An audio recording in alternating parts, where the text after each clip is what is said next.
हाँ दोस्तों, मैं इंद्रजीत कुमार आपके अपने यूट्यूब चैनल आईटी देवंत में स्वागत है। तो आइए आज हम आपके लिए एक न्यू टॉपिक लेकर आए हैं, एरिया ऑफ ए ट्राइंगल। तो आज इसी पर हम कुछ क्वेश्चन करने वाले हैं।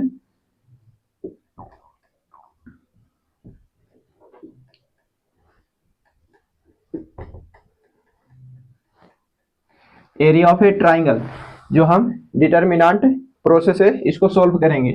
ठीक है, तो डिटर्मिनेंट प्रोसेस क्या होता है ये हम अभी हम देखेंगे। तो देखिए, ट्राइंगल में क्या होता है, 3 पॉइंट होता है ए बी सी। इसका कोऑर्डिनेट होता है x1 y1, इसका होता है x2 y2, इसका होता है x3 y3। तो इसी का हम लोग एरिया लिखेंगे डिटर्मिनेंट प्रोसेस है। तो क्या हो जाएगा, 1/2 x1 y1, x2 y2, x3 y3। यहाँ क्या हो जाएगा, 1 1 1। ठीक है, देखिए इसको लिखने का प्रोसेस है कि कॉलम 1 में x वाला पॉइंट लिखिएगा, ठीक है, कॉलम 2 में y वाला पॉइंट लिखिएगा, और कॉलम 3 में 1 1 चिपका देना है सभी में। ठीक है, यही इसी तरह से आपको लर्न रहेगा कि कॉलम 1 x वाला लिखना, कॉलम 2 में y वाला लिखना, और कॉलम 3 में 1 1 चिपका देना। ठीक है, तो देखिए इसमें क्या होता है कि हमारा एरिया कभी नेगेटिव नहीं आता है, एरिया कभी भी नेगेटिव नहीं आता है। तो इसके लिए हम एक मॉडुलस लगाते हैं। क्या लगाते हैं, मॉडुलस का साइन लगाते हैं। मॉडुलस क्या करता है ना, मॉडुलस के अंदर में अगर नेगेटिव आएगा तो पॉजिटिव रिजल्ट देगा, कुछ भी आएगा तो वो पॉजिटिव रिजल्ट देता है। ठीक है, तो इसलिए हम यहाँ पे मॉडुलस का यूज किए। ठीक है, तो ये फॉर्मूला में मॉडुलस होता ही है। तो आइए हम इसी बेसिस पे एक क्वेश्चन सोल्व करते हैं। देखिए इसका प्रूफ कोई इंपॉर्टेंट नहीं है, कहिएगा कमेंट करिएगा तो हम इसको प्रूफ कर देंगे कि इसका फॉर्मूला क्या आता है। जो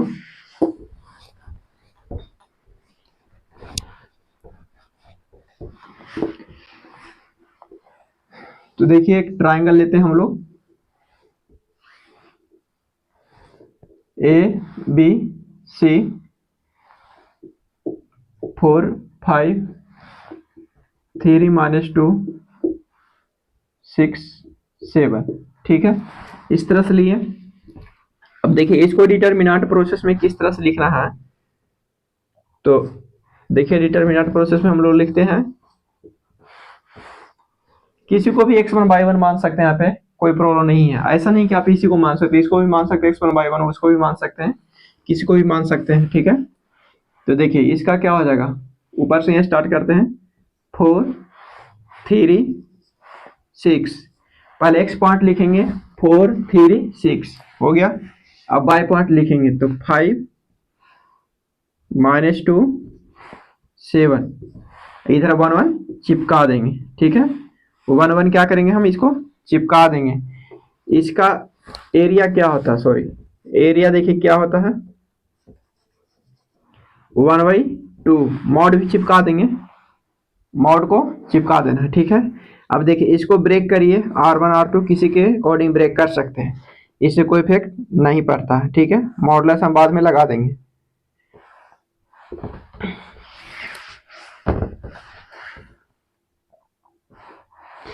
तो देखिए ये R1 के अकॉर्डिंग हम ब्रेक करते हैं, तो यहाँ पे क्या हो जाएगा 4 इंटू,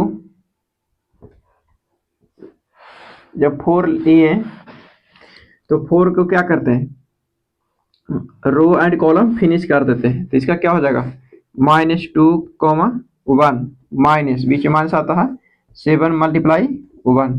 ठीक है, अब देखिए क्या आ गया, अब लेना है इसको 5, तो इसका आ जाएगा C2 R1, तो हो गया 3 हो गया, तो क्या आ जाएगा नेगेटिव हो जाएगा -5 ब्रैकेट, इसका रो और कॉलम फिनिश करिए। तो 3 1 6 1, तो क्या हो जाएगा 3 × 1 -6 × 1, ठीक है।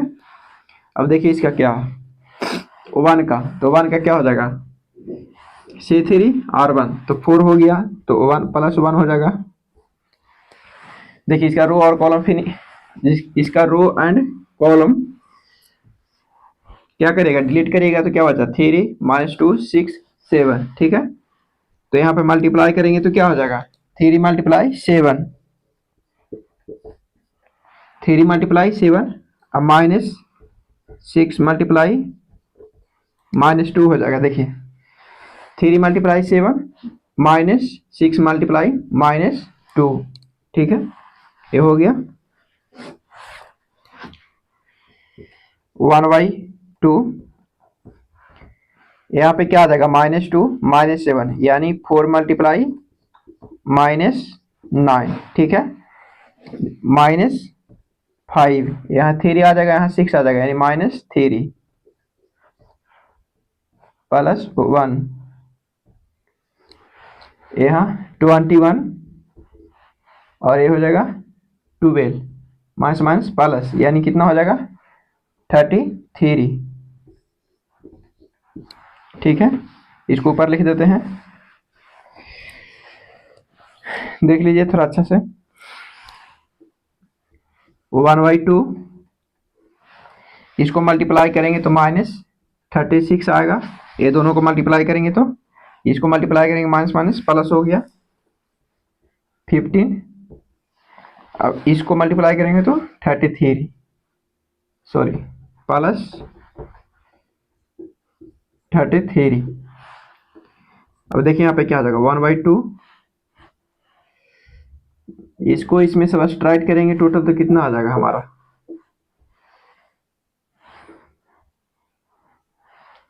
यानी कि आ जाएगा 8 और 4, 4 8 आ गया। अब इसको सब्ट्रैक्ट करेंगे इसमें तो 4 और 8 4 12, यानी क्या आ जाएगा 12 आ गया, यानी कि कट के आंसर आ गया 6। अगर यहाँ पे माइनस रहता तो हम मॉड लगा देते, माइनस नहीं है तो इसलिए मॉड छोड़ दिए, मॉड भी लगा सकते हैं, कोई दिक्कत नहीं है। आंसर आ गया इसका 6, ठीक है, ये आपका आंसर आ गया। तो देखिए इस तरह से ट्राइंगल दिया रहेगा तो आपको डिटर्मिनेंट प्रोसेस से इस तरह से सोल्व करना है, 10th वाला आप भूल जाइए, और इस मेथड का यूज करना है ऑलवेज आपसे, ठीक है।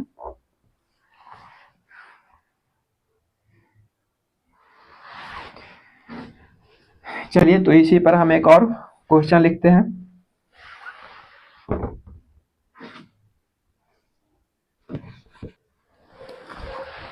तो देखिए हम इसको अब सोल्व करते हैं। यहाँ पे क्वेश्चन दिया हुआ है आपका A and B are 2 points, ठीक है, 2 पॉइंट्स दिया हुआ 3,4 और 5 - 2 दिया हुआ। Find the coordinates of A point such that PA = PB and area of triangle PAB = 10 दिया हुआ है, ठीक है।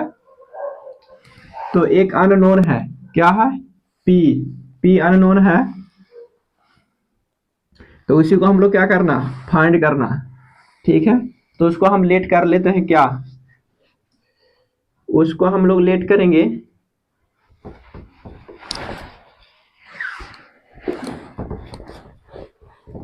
लेट हम क्या करेंगे उसको, तो लेट करेंगे इसको P X Y कुछ भी लेट कर सकते हैं, A भी लेट कर लेते हैं, A, B, ठीक है। तो देखिए एक ट्रायंगल बनाएंगे हम लोग इस तरह से, ये क्वेश्चन बहुत लॉन्ग होने वाला है तो हम इसको साइड में बनाते हैं। यहाँ पे हो जाएगा P, इसका नाम हो जाएगा PAB, और ये दोनों क्या है इक्वल है, जितना AP है उतना BP है, दिया हुआ यहाँ पे गिवन है AP = BP, ठीक है। तो इसका हम पॉइंट क्या माने थे A, B, और इसका क्या गिवन है 3, 4 गिवन है, और इसका 5, -2 है, ठीक है। तो देखिए इसी को हम सोल्व करते हैं। पहले क्या दिया हुआ है, since P A equal to P B. तो डिस्टेंस फॉर्मूला आप लोग पढ़े होंगे 10th में, उसी को हम यहाँ पे यूज करने वाले हैं। तो देखिए डिस्टेंस फॉर्मूला क्या होता है।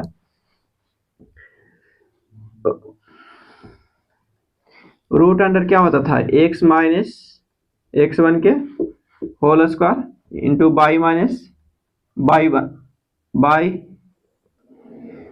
वन x1 माइनस x2 के whole square y one minus y two के होल स्क्वायर। इस बेसिस पे हम लोग इसको सोल्व करेंगे, ठीक है।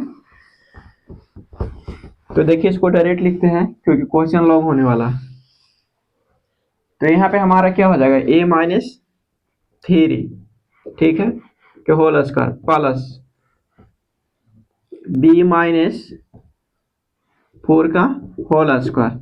ए हो गया पी ए का डिस्टेंस हो गया इजिकल टू पी वी। देखिए तो पी वी क्या हो जाएगा, a माइनस 5 का whole square plus b minus minus minus plus हो जाता है ना, यहाँ माइनस आता है बीच में, तो यहाँ भी -2 है, यह क्या -2 है, तो माइनस माइनस प्लस, यहाँ डायरेक्ट +2 लिख देते हैं।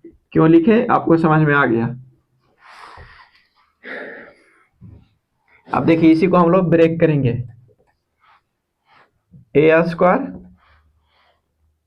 माइनस 3 दूनी 6 यानी 6a प्लस 9, ठीक है। इसको ब्रेक हो गया, अब इसको ब्रेक करते हैं, plus b square minus 8a 8b plus 16, ठीक है।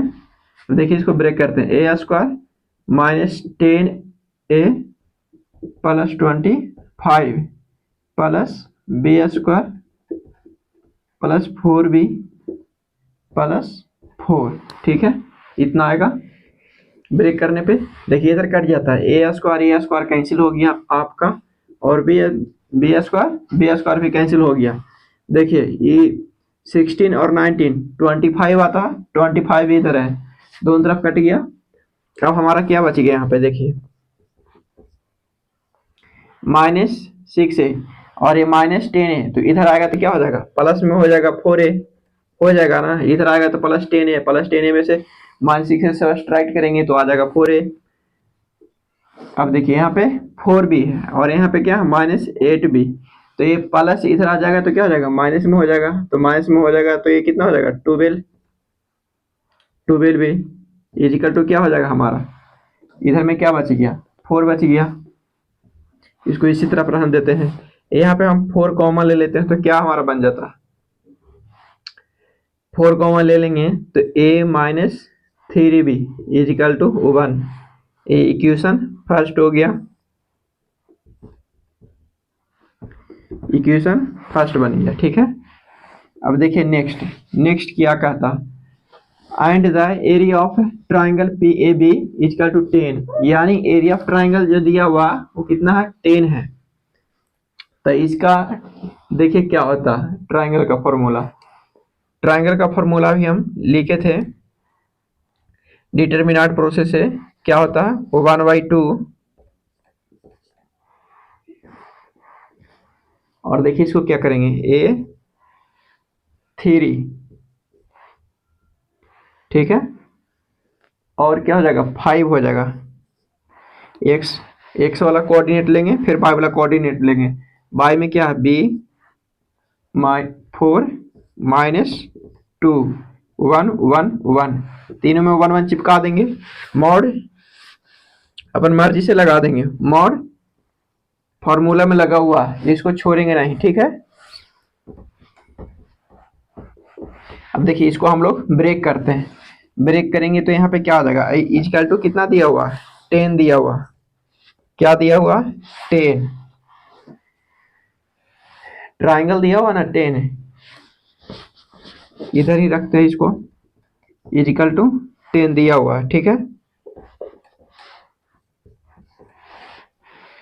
तो 10 दिया हुआ, इसको ब्रेक करते हैं, देखिए क्या होता है, किसी एक के अकॉर्डिंग ब्रेक करते हैं, R1 के अकॉर्डिंग,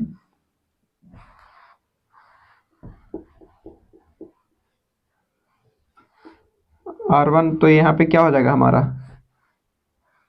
a फर्स्ट रो के अकॉर्डिंग करते हैं। तो फर्स्ट रो में फर्स्ट ए है, तो जिसका रो लेंगे उसी का कॉलम लेंगे।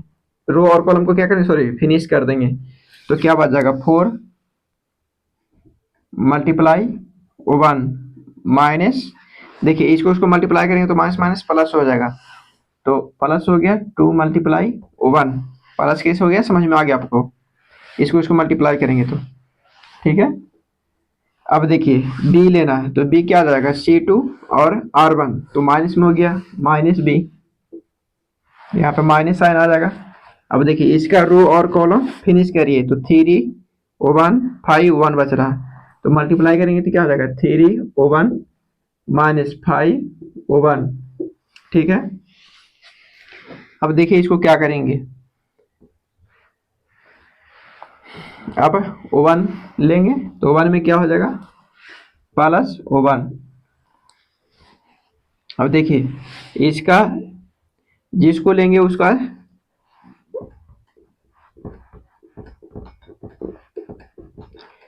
देखिए यहाँ पे जिसका, जैसे 1 का को फैक्टर लिए तो इसका रो और कॉलम क्या करते हैं, फिनिश करते हैं।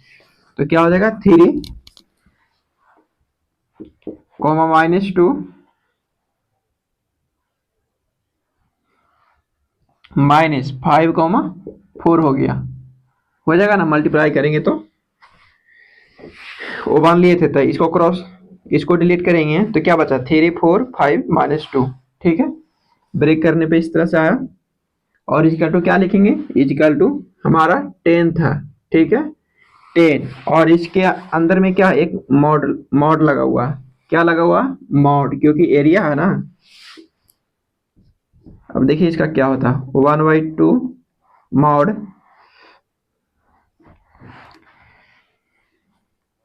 यहाँ हो जाएगा 4 और ये 2, तो कितना हो जाएगा 6 ए, यहाँ हो जाएगा माइनस 2, यहाँ -2 हो जाएगा, तो माइनस माइनस प्लस यानी 2 भी हो जाएगा, ठीक है। माइनस माइनस प्लस, यहाँ 3 में से 5 से स्टार्ट करेंगे तो -2 आ जाएगा, माइनस माइनस प्लस कर दिए डायरेक्ट 2 भी। अब इसको देखिए 3 दूनी 6 माइनस 6 5 के 20 यानी 26 हो गया, तो माइनस प्लस माइनस माइनस 26 आ जाएगा, इक्वल टू कितना 10 है, ठीक है। अब देखिए इसको क्या करेंगे,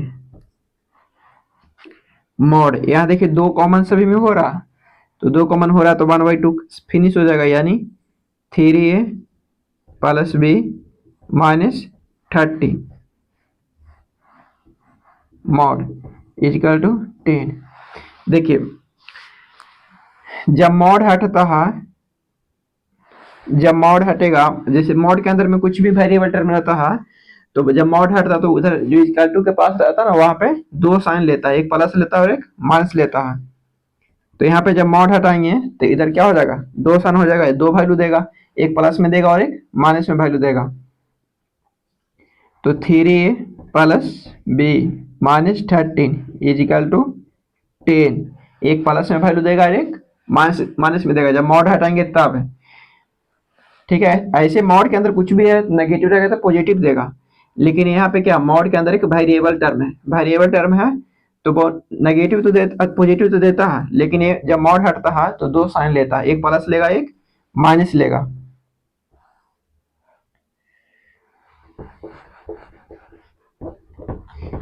इस तरह से प्लस और माइनस लेगा, ठीक है। जैसे स्क्वायर रूट में चेंज करते हैं तो क्या करता है प्लस माइनस साइन लेता है, इस तरह वो भी साइन लेगा, ठीक है। अब देखिए इसको सोल्व करते हैं,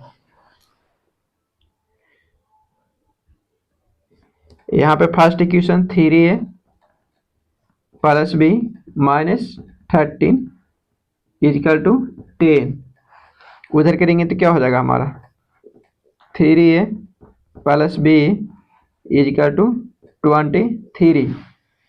अब हम इसको इससे कंपेयर करेंगे, इस इक्वेशन से, ठीक है। इस इक्वेशन से कंपेयर करेंगे तो क्या हो जाएगा हमारा,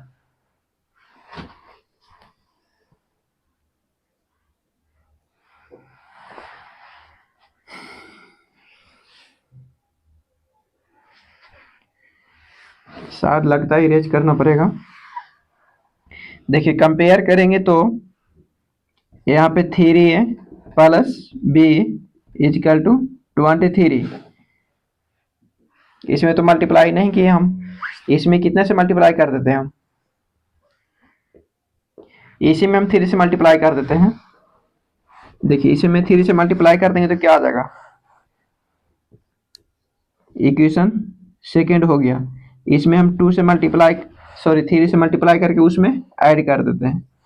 तो 3 से मल्टीप्लाई करेंगे तो क्या हो जाएगा, 9a plus 3b equal to 69 आ गया। ठीक है, इसको रखिए यहाँ पे, दोनों को ऐड करेंगे तो क्या हो जाएगा, -3b इजकल टू 1। देखिए यहाँ से यहाँ कट गया, 5 प्लस a कितना आ गया, 10 आ गया। 10a इजकल टू क्या आ गया यहाँ पे,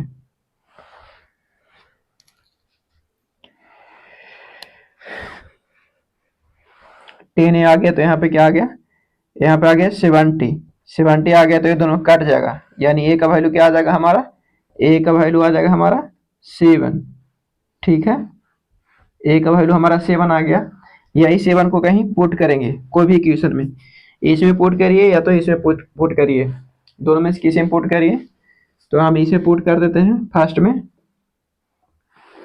तो फर्स्ट में पुट कर देंगे तो क्या हो जाएगा, a minus 3b is equal to 1, यानी ए का वैल्यू कितना है, 7 माइनस 3b इजिकल टू 1। तो -3b इजिकल टू उधर जाएगा तो क्या हो जाएगा, माइनस में हो जाएगा। तो हमारा -3b इजिकल टू -6। तो माइनस माइनस कैंसिल, 2 इधर कैंसिल हो गया, 3 इधर बच गया 2। ठीक है, हमारा कोऑर्डिनेट होने के लिए क्या होना चाहिए, पी इजिकल टू क्या होना चाहिए, ए बी। तो ए बी हमारा क्या हो जाएगा, पी ए की क्या हो जाएगा कोऑर्डिनेट 7,2। एक कोऑर्डिनेट आ गया, इसमें दो आंसर आएगा, एक प्लस वाला से वो आया। अब एक हम लोग क्या लेके चलेंगे, माइनस लेके चलेंगे। तो देखिए माइनस लेके चलते तो क्या होता, इधर में हम इसको इरेज कर देते हैं, क्योंकि आप लोग लिख लीजिए इसको।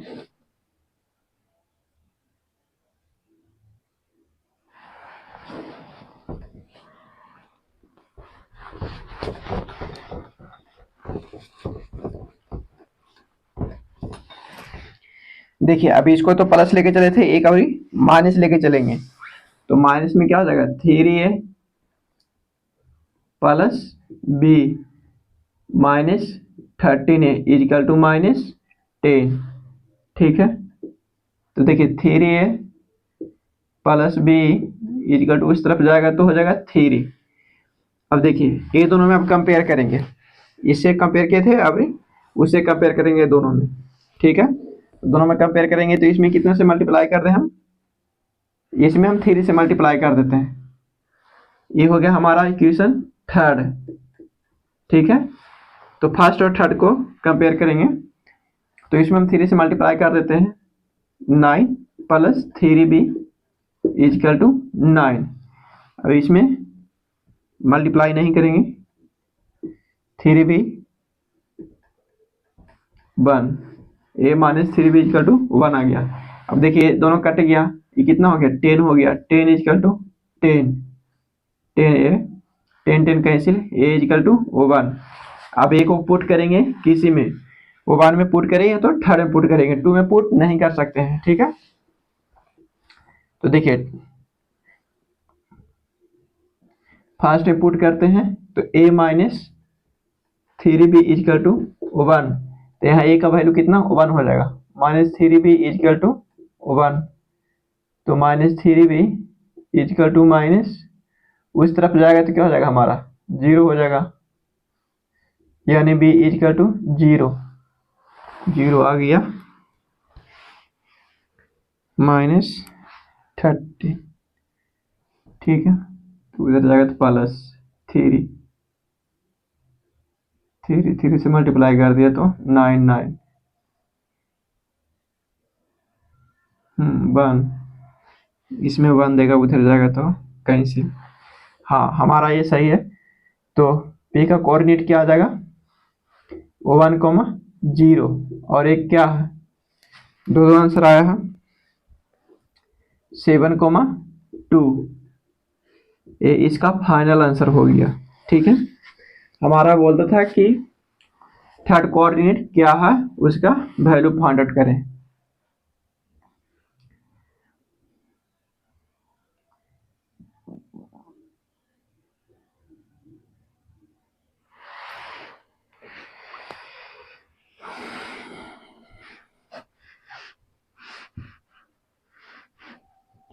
यहाँ पे अगर जिन बच्चों को समझ में नहीं आया कि मॉडुलस क्या होता है, तो हम 11th को क्लास लिए हैं, उसमें हमें लेक्चर डाल दिए हैं मॉडुलस का बहुत सारा वीडियो, आप वहां जाके देख लीजिएगा,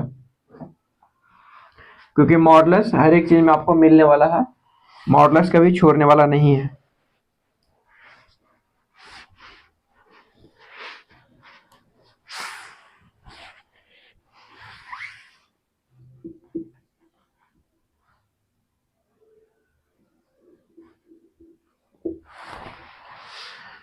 तो आइए हम कुछ अब प्रॉपर्टी बताते हैं, क्योंकि प्रॉपर्टी के आगे हम बढ़ नहीं सकते हैं, अगर बढ़ भी गए तो आपको समझ में नहीं आएगा।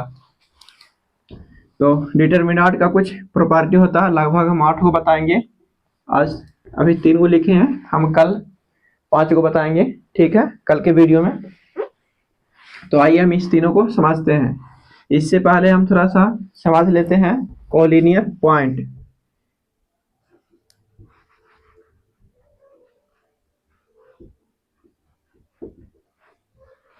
कोलिनियर पॉइंट,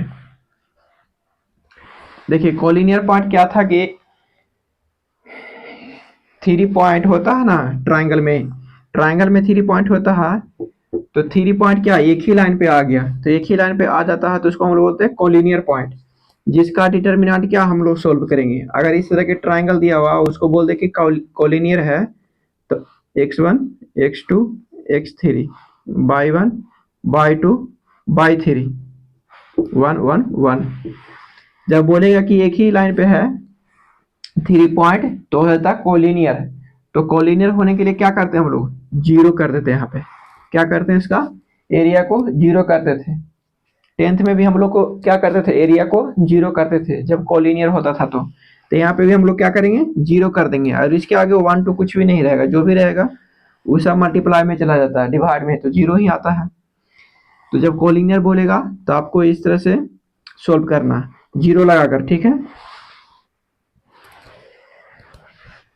चलिए अब इधर हम देखते हैं, कहिएगा तो इस पर भी हम क्वेश्चन सोल्व कर देंगे, कमेंट करिएगा तो।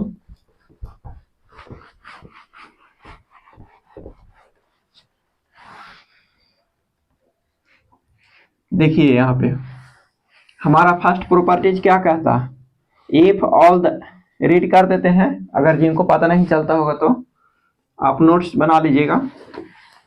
If all the elements of a row, और ब्रैकेट दिए हैं, और कॉलम ब्रैकेट बंद are zero, then the value of the determinant is zero. देखिए यानी डिटरमिनेंट का वन रो, कोई भी रो या कोई भी कॉलम, देखिए हम कॉलम 2 को 0 0 कर देते हैं। देखिए यहाँ पे क्या कर दिए, कॉलम 2 को हम 0 0 कर दिए, तो इसका वैल्यू कितना आता है, 0 आता है। इस डिटरमिनेंट को ब्रेक करेंगे ना तो हमारा वैल्यू क्या आ जाएगा, 0 आ जाएगा। इस डिटरमिनेंट को ब्रेक करेंगे तो हमारा वैल्यू 0 आ जाएगा। किसी भी रो या कोई भी कॉलम देखिए 3 है, 1 2 3 है, रो भी 3 है।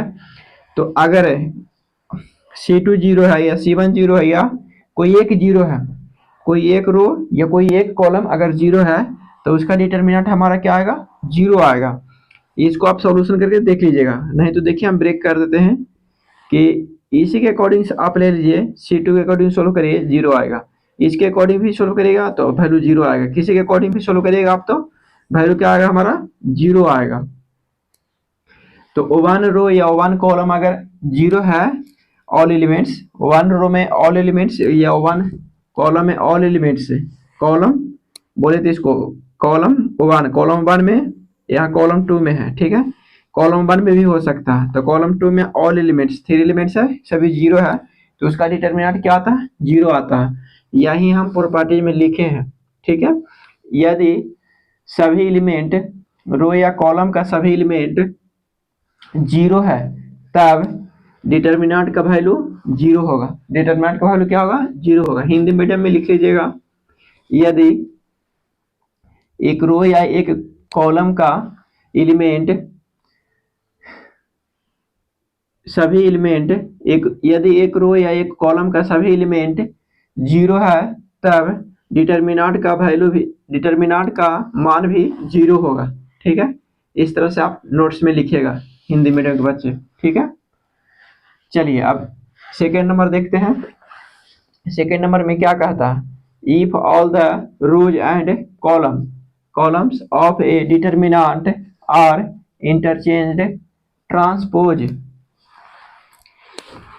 The value of determinant remains unchanged. देखिए ट्रांसपोज इंटरचेंज जो करते हैं ना उसी को हम लोग बोलते हैं ट्रांसपोज। ट्रांसपोज ज्यादा आपको देखने के लिए मिलेगा मैट्रिक्स में, हालांकि यह स्टार्ट होता है मैट्रिक्स से ही ट्रांसपोज। तो मैट्रिक्स में हम बता देंगे आपको ट्रांसपोज मतलब क्या होता है कि देखिए A B C D E F G H I इस तरह से होता है। अब इसको हम किसी ट्रांसपोज का मतलब होता है कि R1 को C1 में, R2 को C2 में, R3 को C3 में, या C1 को R1 में, C2 को R2 में और C3 को R3 में। इस तरह से जब चेंज करते हैं तो इसको हम लोग बोलते हैं ट्रांसपोज। तो ये R1 को है ना, R1 को आप ये R1 को क्या करेगा, C1 में लाइए, तो R1 को C1 में लाएंगे तो A B C इस तरह से हो जाएगा। R1 को किस में कन्वर्ट करना, C1 में। ऐसा नहीं कि R2 को C3 में डाल देना, C3 में, R1 को C1 में, R2 को C2 में, R3 को C3 में, इस तरह से करना, ठीक है। तो R1 को किस में, C1 में डाल दिए, R2 को किस में डालेंगे, C2 में, D E F, R3 को किस में डालेंगे, C3 में, G H I। इस तरह से जो करेंगे ना तो दोनों का वैल्यू क्या आएगा, सेम ही आएगा, दोनों का वैल्यू D ही आएगा। जितना इसका वैल्यू आएगा उतना ही किसका वैल्यू आएगा, इसका वैल्यू आएगा, ठीक है। दोनों का वैल्यू क्या आएगा, सेम आएगा। अगर इसका वैल्यू 10 आता है तो इसको ट्रांसपोज करके भी सॉल्यूशन करेंगे ना तो इसका वैल्यू 10 ही आएगा। आप एग्जाम्पल लेके देख लीजिएगा, इससे कोई इफेक्ट नहीं पड़ता है, दोनों का वैल्यू क्या आएगा, सेम ही आएगा। जैसे देख लीजिए, एक छोटा सा ले लेते हैं 4 5 3 2। देखिए इसको हम ब्रेक करेंगे, 2 ऑर्डर का है, ब्रेक करेंगे तो क्या हो जाएगा, 8 माइनस 5 या 15 यानी -7 आ गया। अब देखिए इसको ट्रांसपोज करते हैं, यानी R1 को C1 में डालेंगे, R1 को क्या करेंगे, C1 में डालेंगे, और R2 को, ये R2 हो गया तो R2 को C2 में डालेंगे, C2 में डाल दिए। अब देखिए इसको हम क्या करेंगे, ब्रेक करेंगे तो क्या हो जाएगा, 8 माइनस 15 इक्वल टू -7। देखिए दोनों का सेम आया, 3 ऑर्डर का भी सेम आएगा, लेकिन सॉल्यूशन करेंगे तो बहुत टाइम लगेगा, ठीक है। तो आप सॉल्यूशन करके देख लीजिएगा, सभी का क्या आएगा, सेम आएगा। ये रूल कहता ही है कि सेम आएगा। अगर किसी भी डिटरमिनेंट को हम ट्रांसपोज करते हैं तो दोनों का वैल्यू क्या आता है, सेम आता है। ट्रांसपोज का मतलब समझ लीजिए कि R1 को किस में चेंज करना, C1 में, R2 को C2 में, R1 को C1 में, R2 को C2 में, और R3 को किस में चेंज करना है, C3 में। इसी को हम लोग बोलते हैं ट्रांसपोज, ठीक है। चेंज करते हैं तो क्या हो गया, ट्रांसपोज हो गया। और दोनों को सोल्यूशन करने पे हमारा रिजल्ट क्या आएगा, तो दोनों का सेम आएगा, जो इसका आएगा जो उसका आएगा। तो इसको जनरल फॉर्म में हम लोग लिख सकते हैं, determinant A equal to A का ट्रांसपोज, ठीक है। दोनों का वैल्यू क्या आएगा, सेम आएगा, इसका भी ट्रांसपोज, इसका ट्रांसपोज करेगा तो A आएगा, और दोनों को ब्रेक करेगा तो वैल्यू क्या आएगा, सेम आएगा।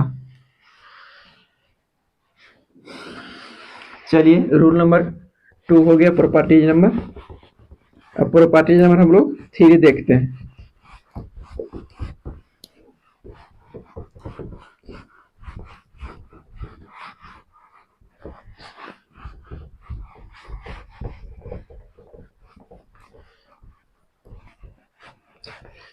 हमारा देखिए प्रॉपर्टी नंबर 3 क्या कहता है, इफ एनी 2 रो और एनी 2 कॉलम्स, यहाँ पे रोज होगा ग्रामेटिकल पोर्शन के according, of a determinant are interchanged, the value of determinant changes sign only.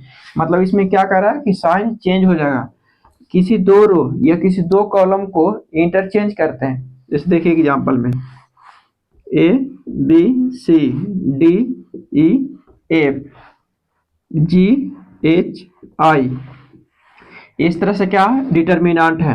अब इसको हम क्या करेंगे, रो किसी 2 रो को या तो R1 R2 या तो R2 R3 या तो R1 R3 इस तरह से हम चेंज करते हैं। यहाँ पे R1 R2 में चेंज करते हैं, तो R2 को R1 में चेंज करेंगे, इसको यहाँ पे लाएंगे R2 में और R2 को R1 में भेजेंगे। इसका मतलब क्या होता है, दोनों एक दूसरे को चेंज हो रहा है। तो देखिए यहाँ पे क्या हो जाएगा, D E F A B C G H I. जब इस तरह से होगा R1 R2 को चेंज करेंगे तो इसका साइन क्या आ जाएगा, माइनस आ जाएगा। क्या साइन आएगा, माइनस आ जाता है। जब इसको चेंज करते हैं तो इसका साइन माइनस आ जाता है। ठीक है, R1 R2 को चेंज करेंगे एक दूसरे से तो इसका साइन क्या आता है, माइनस आ जाता है। C1 C2 को चेंज करेंगे तो माइनस आएगा। C1 और C2 को सॉरी R2 और R3 को चेंज करेंगे तो क्या आएगा हमारा साइन, वहां भी हमारा साइन माइनस ही आएगा। डिटर्मिनेंट का वैल्यू, जो डिटर्मिनेंट का वैल्यू आएगा वहां पे हम आगे माइनस चिपका देंगे। ठीक है, माइनस आएगा ही आएगा। कोई भी एग्जांपल लेकर आप देख सकते हैं। ठीक है, या C1 को C2 से C1 C2 C2 C3 या C1 C3 इस तरह से करेंगे तो उसका वैल्यू क्या आएगा, 0 आएगा। सॉरी 0 नहीं, नेगेटिव आएगा, साइन उसका क्या हो जाएगा, चेंज हो जाएगा। तो यही क्वेश्चन में बोला है, इफ एनी 2 रोज और any 2 column of a determinant interchanged, the value of determinant changes sign only. यानी यदि कोई 2 रो या कोई 2 कॉलम, यदि डिटर्मिनेंट का कोई 2 रो या 2 कॉलम चेंज करते हैं तब डिटर्मिनेंट का वैल्यू का साइन क्या होता है, चेंज हो जाता है। सिर्फ साइन चेंज होता है। ठीक है, ये हिंदी में इस तरह से लिखेगा।